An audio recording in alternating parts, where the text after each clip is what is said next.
Market سے خالص چیزوں کا ملنا بہت مشکل، اور اگر پاکستان میں کسی نے خالص چیز بیچنی ہے تو اس کی قیمت بہت بڑھانی پڑے گی اس کو، اور پھر لوگ اس کو مانیں گے نہیں۔ میں پہلے شہد کا بھی بزنس کیا کرتا تھا، اچھا شہد میرے پاس آتا تھا بالکل آرگینک اوریجنل فارم میں، کوئی پکایا نہیں اس کو، کچھ بھی نہیں، بہترین، میں خود استعمال کرتا تھا اس کو۔ کسی بندے نے مجھ سے بڑی کوانٹٹی میں کانٹریکٹ کیا ایکسپورٹ کرنے کے لیے، میں نے کہا سبحان اللہ۔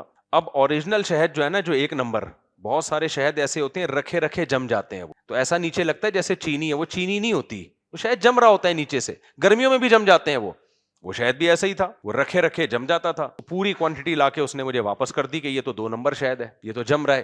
میں نے کہا بھائی 1 نمبر ہے، کہہ رہے نہیں یہ کوئی بھی نہیں خریدے گا۔ میں نے کہا ٹھیک ہے واپس کرو۔ پھر میں مارکیٹ میں پتا چلا اسی شہد میں کیمیکل ملایا جا رہا ہے، یا اسی شہد کو اتنا زیادہ پکایا جا رہا ہے ہیٹ پہ، وہ جب اتنا پکا لیا ابال لیا تو وہ نیچرل فارم میں تھوڑی رہا وہ شہد، پھر نہیں جمتا، وہ دے دنادن بک رہا ہے۔ میں نے کہا بھائی یہ ہمارے بس کا کام نہیں ہے، خالص چیزیں لوگوں کو سمجھ میں ہی نہیں آئیں گی، نہیں بیچو، دھوکہ دے کے ہی بیچنا پڑے گا آپ کو، اس میں یا تو کوئی پھٹکری ملا دو یا کچھ ٹاٹری، یہ پتہ نہیں کیا کیا کیمیکل ملا کے بیچو تو لوگ کہیں گے خالص۔ میں نے دیکھا پھر کچھ لوگ بیچ رہے تھے 2 نمبر شہد، اس میں ملاوٹ ہے، وہ ذائقہ، لوگ شہد کا ذائقہ دیکھ کے اندازہ لگاتے ہیں یار 1 نمبر، بھائی ذائقے سے کیا پتا چلے گا 1 نمبر ہے 2 نمبر ہے؟ تو اس لیے میں نے کہا بھائی یہ بزنس بھی ہمارے بس کا نہیں ہے۔ اب میں اپنے لیے منگواتا ہوں اتنے بڑے بڑے جار، اپنے لیے، کسی کو گفٹ دینا ہوتا ہے گفٹ دے دیتا ہوں، خود وہی کھاتا ہوں، وہ 2 نمبر کھا رہا ہوں میں۔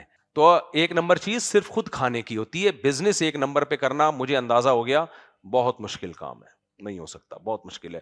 تو میں نہیں کہہ رہا جو مارکیٹ میں گھی مل رہے ہیں وہ 2 نمبر ہوں گے، ہو سکتا ہے 1 نمبر ہو، بھائی ہمیں کسی کا کیا پتا، لیکن ہمارا جو تجربہ ہے وہ تو یہی ہے کہ بھائی جان خود ہی گائے پالو۔ اب تو مجھے یہ بھی شک ہو گیا جو کہتے ہیں نا گائے ایک ٹائم پہ 10 کلو دودھ دیتی ہے، پتہ نہیں دودھ ہی دے رہی ہے کچھ اور تو نہیں دے رہی ہے یہ۔ جب تک میں نے تو، میرے پاس تو گائے ہیں، تو اپنی گائے ہو، ابھی میں نے مکھن نکالنے کی ایک مشین بھی خرید رہا ہوں میں، کہ بھائی اپنی گائے ہو، بندہ بھی اپنا ہو، مشین سے مکھن نکالو، خود ہی کھاؤ، بیچنے کا ہے ہی نہیں۔ تو آپ بھی اپنی بکری پال لو، اپنی گائے پال لو، اور یہ جو بازار سے خالص چیزوں کے نام پہ آپ لوگ خریدتے ہو تو شاید خالص ہو رہی ہوں، باقی اللہ ہی بہتر جانتا ہے بھائی کیا مل رہا ہے بازار میں۔ ایک تجربہ تھا، میں نے کہا لوگوں کو بتاؤں گا میں ضرور، تاکہ ہمارے تجربوں سے فائدہ اٹھاؤ۔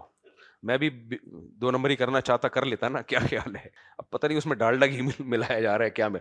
اچھا یہ جو دیسی گھی کا ڈبہ کھولتے ہی ایک دم خوشبوؤں کے بھبو کے آتے ہیں، ایسنس ڈال رہے ہوتے ہیں بھائی خوشبوؤں کے، اس میں بعض لوگ اوریجنل میں اتنی نہیں خوشبو ہوتی، جہاں ان کے ڈبے کھولو ایسی ناک معطر ہو جاتی ہے، کیا ڈال رہا ہے بھائی تو اس میں؟